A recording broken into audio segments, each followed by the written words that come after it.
in Congress, July the 4th, 1776. The unanimous declaration of the 13 United States of America.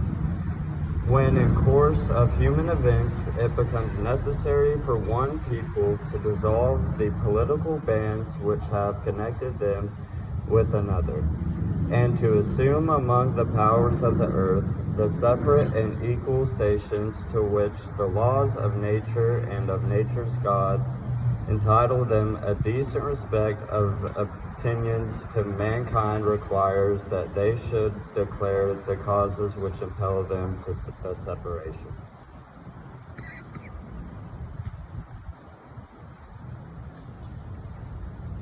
We hold these truths to be self-evident, that all men are created equal, that they are endowed by their Creator with certain unalienable rights, that among these are life, liberty, and the pursuit of happiness, that to secure these rights, governments are instituted among men, deriving their just powers from the consent of the governed, that whenever any form of government becomes destructive of these ends, it is the right of the people to alter or to abolish it, and to institute new government, laying its foundation on such principles and organizing its powers in such form as to them shall seem most likely to affect their safety and happiness.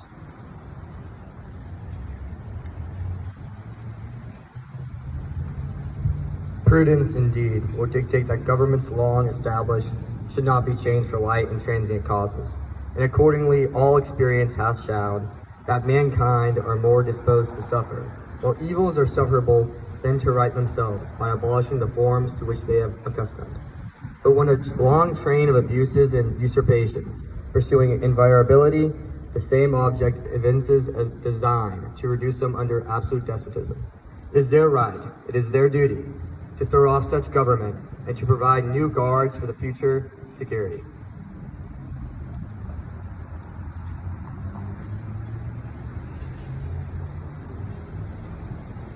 Such has been the patient sufferance of these colonies, and such is now the necessity which constrains them to alter their former systems of government.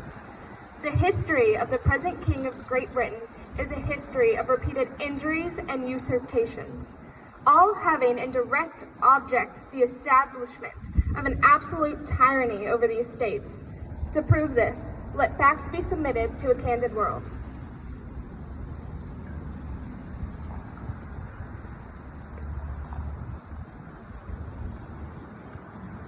He has refused his assent to laws, the most wholesome and necessary for the public good. He has forbidden his governors to pass laws of immediate and pressing importance, unless suspended in their operation till his assent should be obtained. And when so suspended, he is utterly neglected to attend to them. He has refused to pass other laws for the accommodation of large districts of people, unless those people would relinquish the right of representation in the legislature, a right inestimable to them and formidable to tyrants only.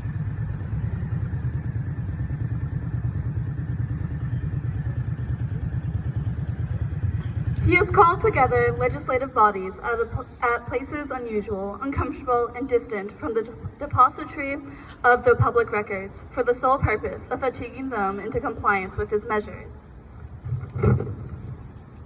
He has dissolved representative houses repeatedly for opposing with many firmnesses his invasions on the rights of the people.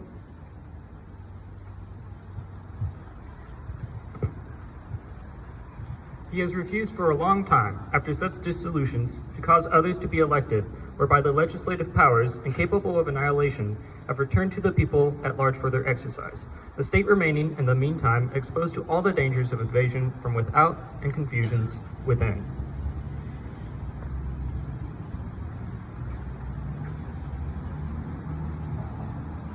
He has endeavored to prevent the population of these states, for that purpose obstructing the laws for naturalization of foreigners, refusing to pass others to encourage their migrations hither, and raising the conditions of new appropriations of land.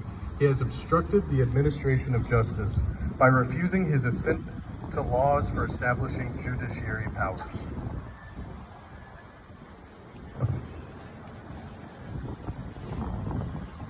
He has made judges dependent on his will alone for the tenure of their offices and the amount and payment of their salaries. He has erected a multitude of new offices and sent hither swarms of officers to harass our people and eat out their substance. He has kept among us in times of peace standing armies without the consent of our legislatures.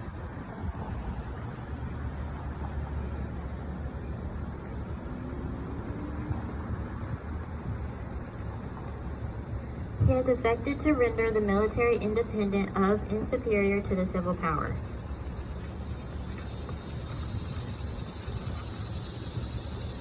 He has combined with others to subject us to jurisdiction foreign to our Constitution and unacknowledged by our laws, giving his assent to their acts of pretended legislation.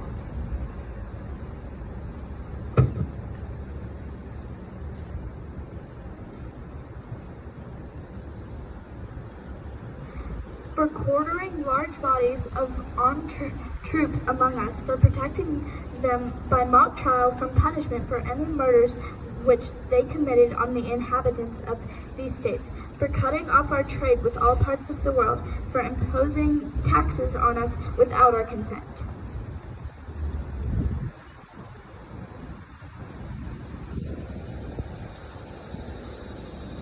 For depriving us, in many cases, of the benefits of trial by jury, for transporting us beyond fees to be tried for pretended offenses, for abolishing the free system of English laws in a neighboring province, establishing therein an arbitrary government, and enlarging its boundaries so as to render it at once an example and fit instrument for introducing the same absolute rule into these colonies.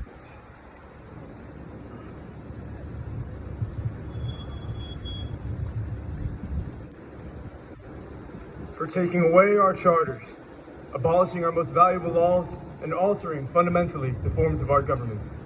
For suspending our own legislatures and declaring themselves invested with power to legislate for us in all cases whatsoever. He has abdicated government here by declaring us out of his protection and waging war against us.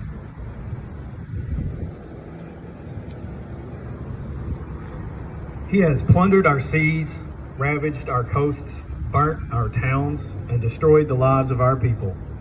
He is at this time transporting large armies of foreign mercenaries to complete the works of death, desolation, and tyranny already begun with circumstances of cruelty and perfidy scarcely paralleled in the most barbarous ages and totally unworthy the head of a civilized nation.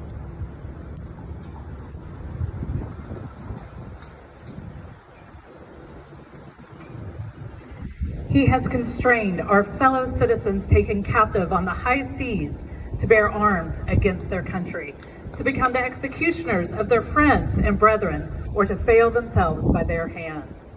He has excited domestic insurrections amongst us, and has endeavored to bring on the inhabitants of our frontiers the merciless Indian savages whose known rule of warfare is an undistinguished destruction of all ages, sexes, and conditions.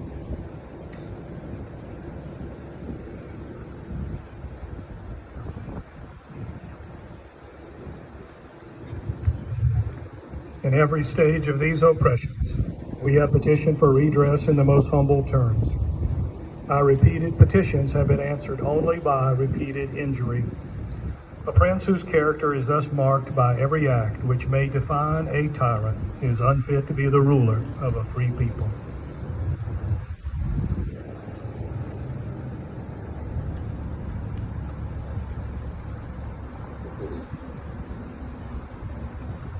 Nor have we been wanting in attentions to our British brethren.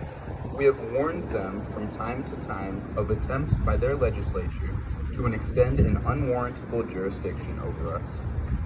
We have reminded them of the circumstances of our emigration and settlement here. We have appealed to their native justice and magnanimity, and we have conjured them by the ties of our common kindred to disavow these usurpations, which would have inevitably interrupted our connections and correspondence. They too have been deaf to the voice of justice and consanguinity.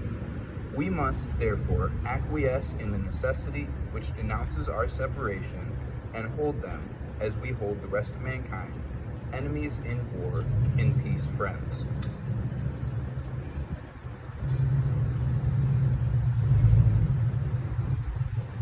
We therefore, the representatives of the United States of America in General Congress, assembled appealing to the Supreme Judge of the world for the rectitude of our intentions to, in the name and by the authority of the good people of these colonies, solemnly publish and declare that these united colonies are, and of right ought to be free and independent states, that they are absolved from all allegiance to the British Crown, and that all political connection between them and the state of Great Britain ought to be totally dissolved. And that is free and independent states. They have the full power to levy war, conclude peace, contract alliances, establish commerce, and to do all other acts and things which independent states may have the right to do. And for the support of this declaration, with a firm reliance on the protection of divine providence, we mutually pledge to ourselves our lives, our fortunes, and our sacred honor. Philadelphia, July 4th, 1776.